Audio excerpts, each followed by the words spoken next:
Avec nous en direct de Genève, l'épidémiologiste Denis Pittet. Vous êtes notamment le directeur du Centre de collaboration pour l'Organisation mondiale de la santé. Merci d'avoir accepté notre invitation et bonjour. Le gouvernement français fait-il preuve de légèreté en maintenant ces élections municipales ? Écoutez, pas à mon avis, puisque j'ai vu sur votre reportage que les consignes avaient été respectées. Friction hydroalcoolique, j'ai d'ailleurs vu que M. Macron le faisait parfaitement bien. Et puis distance sociale, qui est un paramètre extrêmement important. Et si tout ceci est respecté, on n'est pas dans la même situation que dans un restaurant ou dans un bistrot. On vient de voir ces images de parcs avec beaucoup de monde dans les rues, etc. Est-ce que c'est un comportement dangereux ? Alors ça, c'est autre chose. Je crois que si on peut respecter la distance sociale qui est d'1 mètre, qui est tout de même relativement importante, si on ne se serre pas la main, si on se donne le coude au lieu de se serrer la main, oui, on peut être dans ces conditions-là à l'extérieur, mais ce sont des si qu'il faut respecter. Très bien. Est-ce que pour stopper cette épidémie, ça va beaucoup dépendre du comportement et de la discipline des citoyens ? Absolument. Comme vous le savez, l'épidémie est en train de monter. Chaque élément de distanciation sociale va permettre de pouvoir infléchir la courbe. Et c'est fondamental que chacune soit civique et se comporte vraiment comme un citoyen responsable. Et ça, c'est absolument clé dans cette stratégie. Vous restez avec nous, on va passer en revue un certain nombre d'images en Europe. L'Europe qui est l'épicentre de l'épidémie. L'Espagne en particulier, 2000 cas, une centaine de morts de plus en 24 heures.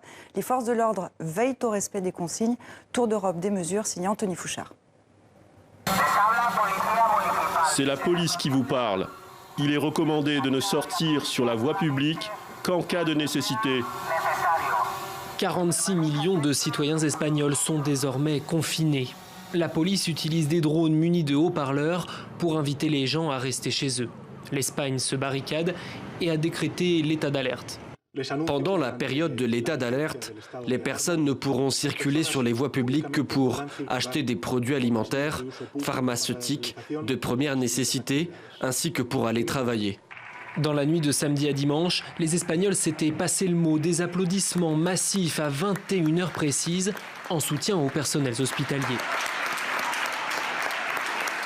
Applaudissements à Madrid et hymne national italien à Rome.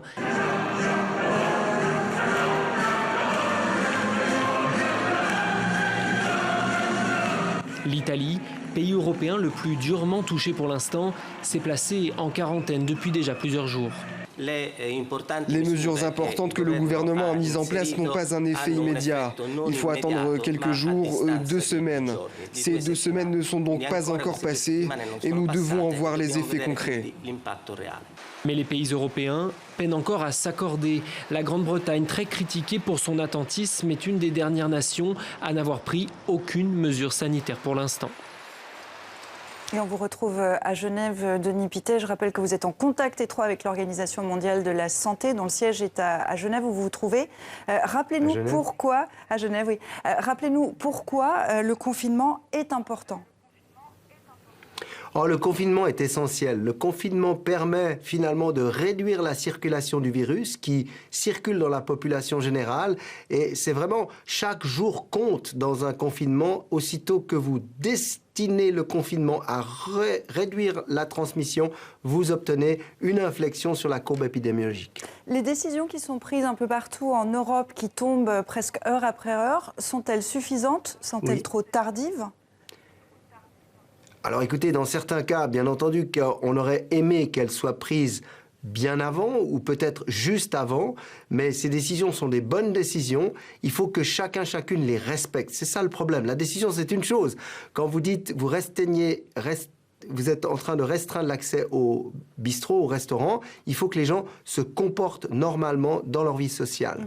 On constate que l'épidémie ne touche pas que des personnes âgées. En Suisse, par exemple, l'âge médian des cas est de 49 ans, c'est-à-dire que 50% des cas ont moins de 49 ans. Des études plus précises sortent. Que sait-on aujourd'hui de ce virus? Est-ce que les jeunes ont un comportement irresponsable? Alors oui, malheureusement, les jeunes n'ont pas compris qu'ils étaient une part très importante de la transmission du virus, puisque le virus circule. Et nous avons démarré en Suisse une campagne pour que les jeunes adultes, les adolescents, comprennent cette notion de distance sociale et de respect finalement civique de cette lutte contre cette épidémie. D'un mot pour terminer, rappelez-nous les gestes essentiels pour se protéger.